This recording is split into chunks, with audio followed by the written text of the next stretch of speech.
holiday movies often serve as an emotional reminder of our past. Settling down with the familiarity of a favorite film can be as comforting and warming as a Christmas turkey, or a glass of eggnog. Indeed, some holidays may even feel incomplete without them. The following 10 iconic films are nostalgic for millions of people around the world. But despite their cheerful and festively warm storylines, what occurred behind the scenes of these particular films is not only surprising but at times quite dark.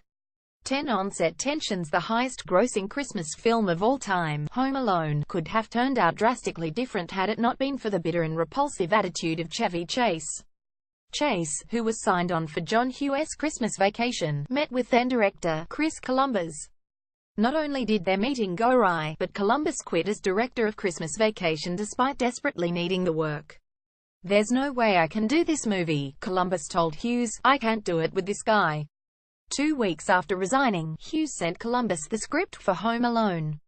Columbus' artistic direction not only altered the most infamous booby trap scenes but made the semi-dark script more festively warm and endearing for audiences across the world. 1 Therefore, in a way we have Chevy Chase to thank for the brilliant outcome of Columbus' final cut.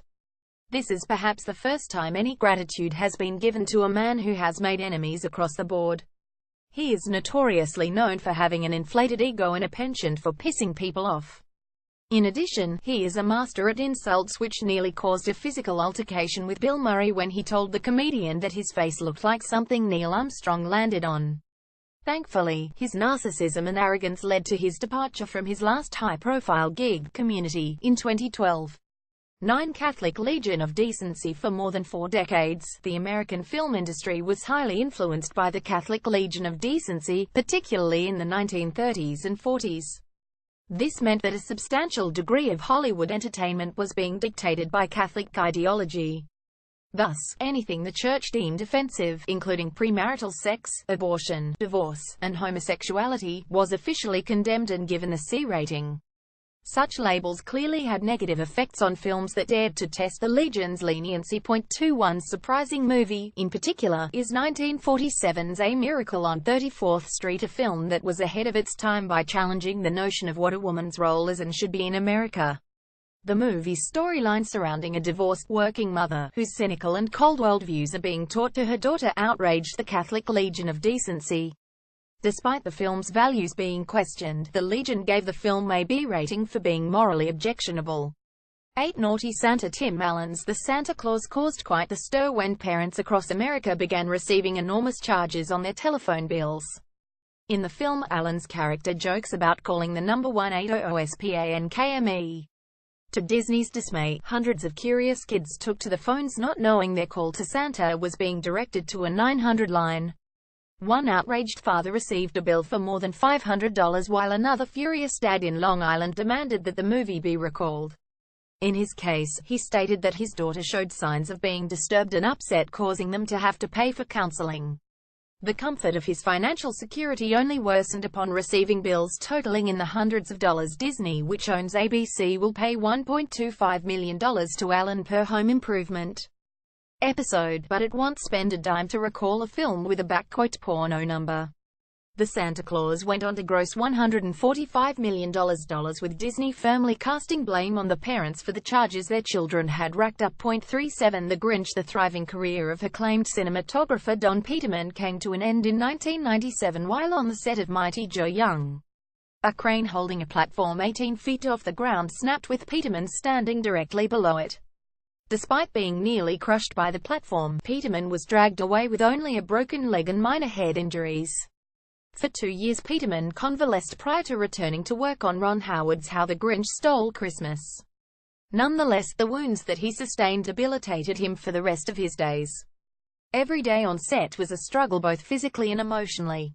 In spite of that, he was able to complete the shoot, one that would be his last.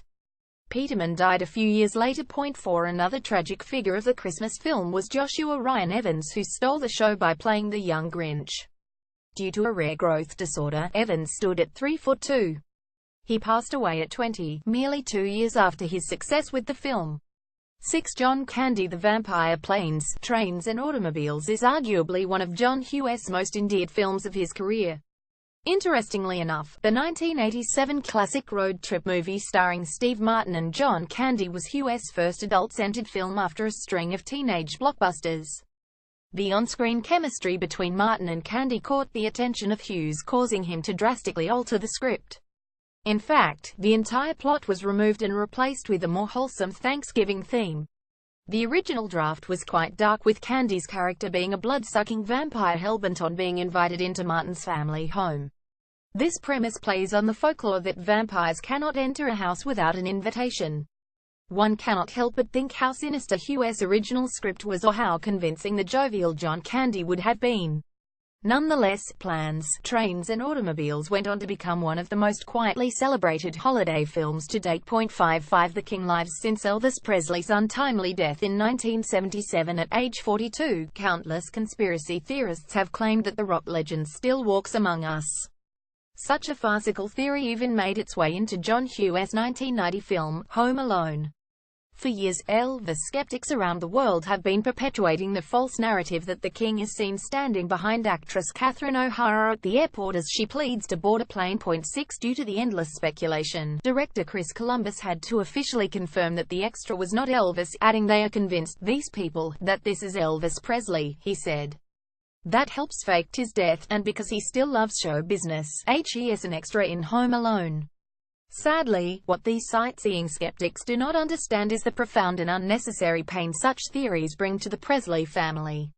Since his death, the notion of a cover-up has opened up old wounds for those who were closest to the musician. In retrospect, it causes an immense disservice to the memory of Elvis by those who claim to be his biggest fans.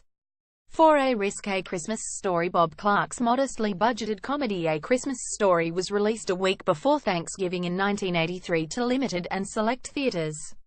With strong word of mouth and a continuous growth of followers, the film crept into the hearts of the public, eventually becoming a cult classic. Surprisingly, the inspiration for the nostalgic family Christmas tale was based on a collection of short stories that first appeared in Playboy. With that said, it is quite possible that Clark may truly be the only man to have purchased the Risque magazine solely for the articles. Determined to make a movie, Clark tried for years to find a studio to finance a semi-autobiographical holiday film based on stories from a nude magazine. A Christmas Story went on to become the inspiration for the television show The Wonder Years, as well as being considered one of the most popular holiday movies of all time. These days, more than 40 million people tune in every year on Christmas Eve to catch the annual marathon on TBS. 73 Drunken method actor Frank Capra's It's a Wonderful Life hit the silver screen in 1946, becoming one of the most renowned and cherished holiday films of all time. The director's masterpiece tells about a desperate man, George Bailey Jimmy Stewart, who is on the brink of suicide. Capra's intense style of directing, along with dedicated method actors, however, proved harmful to child actor Bob Anderson, who played the young George Bailey. In one scene in particular, Capra allowed method actor H.B. Warner to get into character by drinking a bottle of alcohol before filming. By the time the cameras rolled, Warner had become loud and demanding, causing an already disturbing scene, in which his character smacks young George in the face, to become too realistic. "He actually bloodied my ear," recalled Anderson. As Jimmy Stewart fearfully looked on in the distance, the smacks continued. "My ear was beat up and my face was red and I was in tears. I was gonna get knocked on my butt." 8 Excessive physicality reached its pinnacle on yet another holiday film, Scrooge, 1988, starring Bill Murray.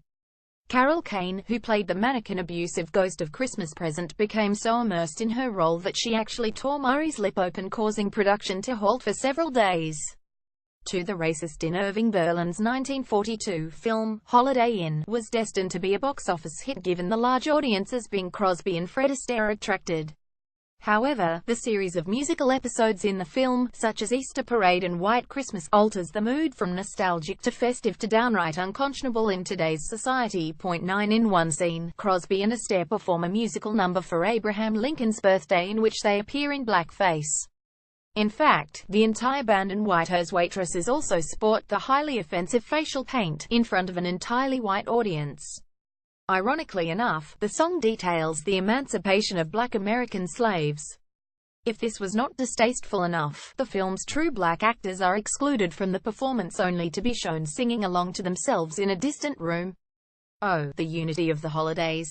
1. Punk rock resentment. The 1970s American band New York Dolls saw its share of turmoil just as quickly as they emerged on the punk rock scene. With the death of their original drummer followed by the demise of his replacement and the founding guitarist, the Dolls disbanded by 1977.